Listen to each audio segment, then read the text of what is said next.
দেখতে পাচ্ছেন যে সুন্দরী সুন্দরী রমণীরা এই মুহূর্তে হিরো আলমকে দুধ দিয়ে গোছল করাচ্ছে বা গোছলের জন্য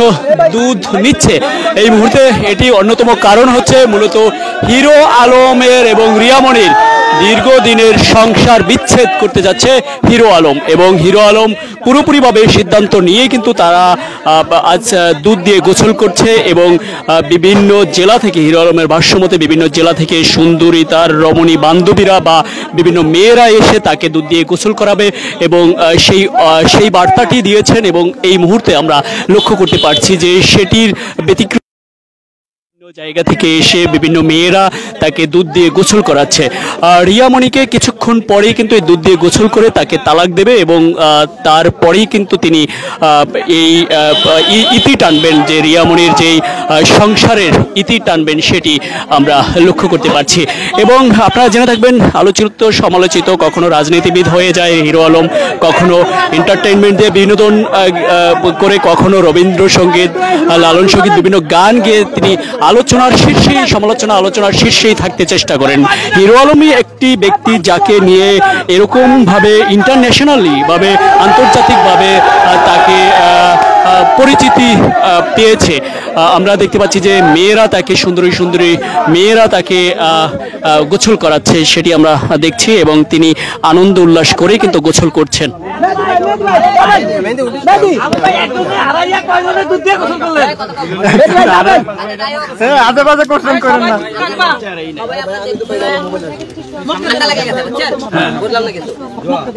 আমি তো আপনারা সবাই আমি তো ভাই এই কোন কথা কই না, এদিকে সব উৎসাহ আবারও আইলাম তারপর আপনি খালি তালাক দেয় আবার যায় আসে। আজকের পরে থেকে হিরো আলম আর রিয়ামণির কোনো গল্প আর হবে না। যে কোনদিন গল্প হয় তারপর আপনারা বলবেন কেন হলো হিরো আলমের যত মান সম্মান ছিল সব হারাইছি। আজকে একটা মেয়ের কারণে আজকে আমি ধ্বংস হয়ে গেছে। আজকে হিরো আলম আজকে রিয়ামণির জন্য আজকে মানুষ গালি দেয়। তাই আজকে আপনাকে একটা কথা বলতে চাই, আপনারা সবাই জানেন এই জায়গা এই এম ব্লকেই গত 29 তারিখে এই জায়গাতে আমি ঘুরতেছিলাম। এখান থেকে কয়েকজন হলে 6 জন লোক আমাকে টেনে নিয়ে যায়, মাঝখানে নিয়ে যায়, রক্তাক্ত করে মেরে রেখে চলে যায়। রেখে চলে যাওয়ার পরে এখান থেকে আমাকে হসপিটাল নিয়ে যায়। আপনারা সবাই জানেন হসপিটাল নিয়ে যায়, চিকিৎসা করার পরে ওখান থেকে আমাকে বাসায় নিয়ে যায়। আপনারা সবাই দেখেন এখান থেকে যখন হসপিটাল নিয়ে যায়, তারপরে চিকিৎসা করে বাসায় নিয়ে যাওয়ার পরে বাসা থেকে রিয়ামণি হক বের করে দেয়। ঘটনাটা হলো থেকে আপনারা কিছু আগে দেখছিলেন রিয়ামণি যখন ওর বাসায় আমি ওর প্রেমিককে কট দিই মারে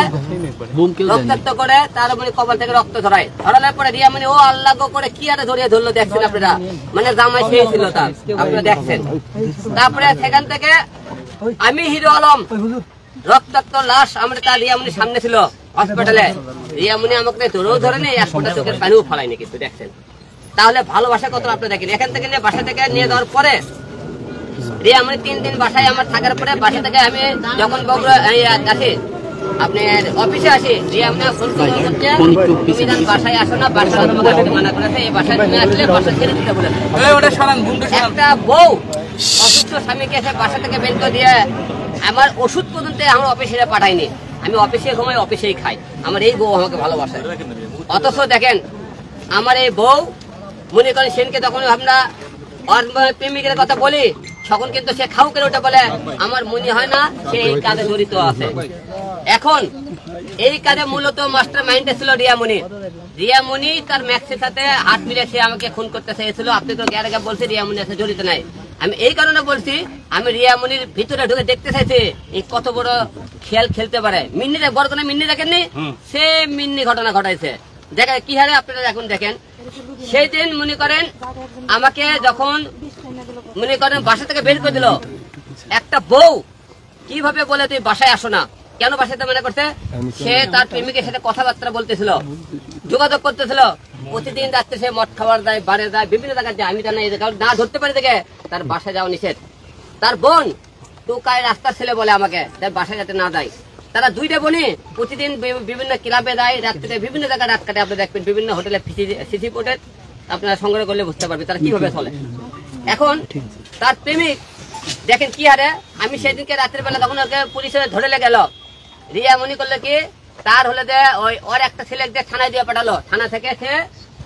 করলো কি কোর্টে দিয়ে পাঠালো কোর্টে রিয়া মনি মামলার উকিল দিয়ে জামিন করাইছে তারে ওর ভাই রাকিব যেদিন জেল কাট দিয়ে পরে দিন তার খাবারের টাকা যায় জেল কাট দিয়েছে আমি জেলখানা যে আপনি ওই নারায়ণগঞ্জে যাই আপনি কেরানীগঞ্জে যাই ওখানে যাই জেলখানা যায় দেখে কে টাকা দেয় হলে খাবার দেখেছে আমি ছবি দেখানো করছি এই লোকে টাকা দিয়ে গেছে রাকিব ওর ভাই জেলখানার টাকা পাঠাইছে এবং সে জামিন করাইছে কালকে ওই বৃহস্পতিবারে রিয়ামণি তাকে জামিন করাইছে তার উকিল আতিক দিয়ে দীপু নাকি সব খবর বের করছে রিয়ামণি জামিন করে কালকে করছে কি জামিন থেকে বের হয়ে মনে করেন বিকেল বেলা রিয়ামণি মেঘ ছবি মনে করেন ঢাকা এজেন্সি 6-9 নম্বরে ফলোরে তারা শিশে খাইতেছিল মদ খাইতেছিল আমার একজন ফিল্ম ডিরেক্টর দেখতে খবর পাই আমাকে বললে ভাই রিয়ামণি তো আর ম্যাক্স ছবি আপনি শিশে পারে কোন জায়গা আমি দৌড়ে যেতে ম্যাক্স ছবি আর মতো রিয়ামণি ওখান থেকে বের হয়ে যায় এর থেকে তাহলে একটা বউ যে মিন্নিছে খুনের পিছনে দায়ী মামলার এটা তার প্রমাণ আমার বউ আমাকে খুন করার জন্য তার সাথে হাত মিলাইছে এটা তার প্রমাণ এইরকম বউ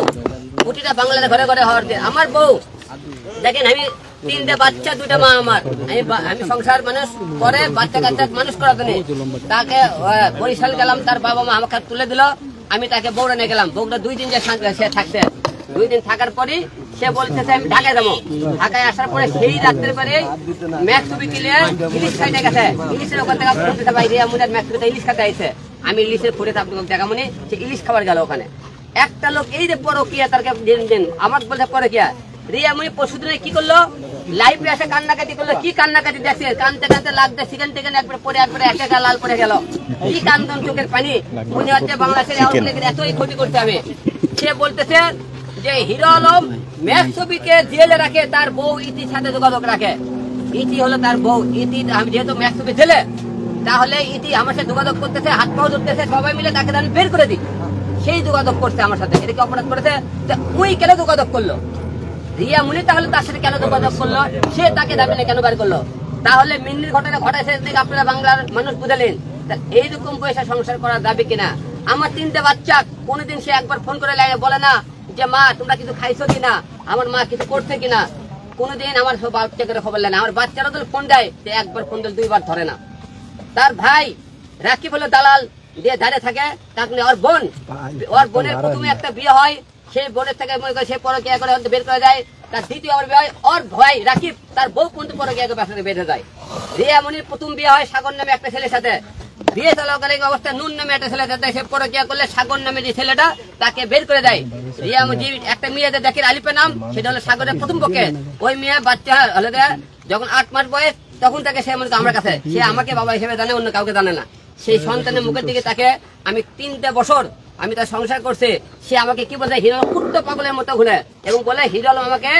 সব জায়গায় রাজনীতি চলে না কি রাজনীতি করেছি ভাই এটা রাজনীতির কি হলো রাজনীতি করেছি সে করছে হিরো আলম কুট্ট পাগলের মতো আমার পেছনে ঘুরে আমি তাকে ভালোবাসা করছি এটা বলে কুট্ট পাগল হয়ে গেছে তাকে তার জন্য পিছিয়ে আমি এত কিছু করছি মার খাইছি তার শুনে সম্মান আছে আজকে প্রতিটা বাংলার লোকেরা আজকে আমি কমেন্টে গালি দেয় আমাকে এত বোকা দেয় খালি একটা মেয়ের কারণে আজকে ধ্বংস হয়ে গেছে আজকে যেহেতু সবাই বলেছে আপনারা তাকে 2 দিন পর নাটক করতেছেন ভিউ ব্যবসা করতেছেন আপনারা দেখবেন আমার ফেসবুক ইউটিউবে কয়টা ভিউ ব্যবসা আমি মেয়েটাকে একটা খারাপ পথ থেকে ফিরে আনার চেষ্টা করতেছে কিন্তু মেয়েটা ফিরে আনতে পারেনি ব্যর্থ হয়ে গেছে কারণ সে ঘুরে ফিরে তাই করে একটা মেয়ে যখন রাত্রিবেলা শুতে যায় মেয়ে মানে শারীরিক সম্পর্ক করবে গেলে আমার বউ বলে আমাকে তোমার উপর এখন ফিল নাই আমার উপর বলে তার এখন ফিল নাই তার ফিল যখন তাকে মনে করেন কক্সবাজারে দপট খাইলো সেখান থেকে আসার পর থেকে তারপরে গেল তারপর থেকে তারা ফিল আসে না আমার উপর তাহলে এইরকম বললে সংসার করবেন কেমন আপনি বলেন তাও সত্য মেনে মনে আছে এর থেকে এখানে বাসা থেকে অফিস তার ভাইয়ের জেল কাট খাবার খাওয়ার সময় হয় কিন্তু আমার যে খাবার তার দেওয়ার সময় হয় না একটা বউ কোনদিন বলে যে তুমি হলে বাসায় আসো না আমি যেখানে গাছ তুলে একটা বউ সেখানে থাকবে বউ গাছ তুলে থাকবে না কারণ আমি যদি বাসায় যাই সে তো পরকিয়া করতে পারবে না রাত্রে তো মদ খাইতে পারবে না সে তো মানুষের চলাফেরা করতে পারবে না তাহলে আমি চেষ্টা করেছি যে আমার পরকিয়ার কথা বলে আমি তো এখন পরকিয়া করি এর জন্য তাহলে বউ দেয় তুমি আমার কাছে ঘুমও পারবা না তুমি আমাকে ভাতও দেবা না আমাকে তুমি হলে সেবাও করবা না তাহলে আমি এখন গেলে চাল পরকিয়া করতে এই পরকিয়া আজকে প্রতিটা বাংলার ঘরে ঘরে একটা বইয়ের অবহেলার কারণে একটা ছেলে পরকিয়া করে একটা স্বামীর অবহেলার কারণে একটা মেয়ে পরকিয়া করে, পরকিয়ার বারে তার উত্তর হলে যে বইয়ের এই সমস্ত আচরণ ব্যবহারের কারণে। তাই আজকে গোসল করে আপনাদের এই মেয়ের জীবন থেকে শুনেছি রিয়ামণিকে আজকে আপনাদের সবার সামনে 1 তালাক 2 তালাক 3 তালাক দিয়ে দিলাম রিয়ামণি। এবং রিয়ামণির এই কাগজ আজকে যেহেতু কোর্ট বলে উকিলের কাছে সব কমপ্লিট করছি, কালকে আমরা এফিডেভিট করে কোর্ট থেকে 3 মাসের মধ্যে সে কোর্টের মাধ্যমে সেই কাগজ বুঝে পাবে। তাই রিয়ামণিকে আজকে তালাক দিয়ে দিলাম। আপনাদের সামনে কোনদিন রিয়ামণিকে আমি দাবি করি, কোনদিন আপনি রিয়ামণিকে সামনে আসি, আপনারা মিডিয়া যারা আছেন আপনারা আমার কোনদিন জুতো পিটা করবেন।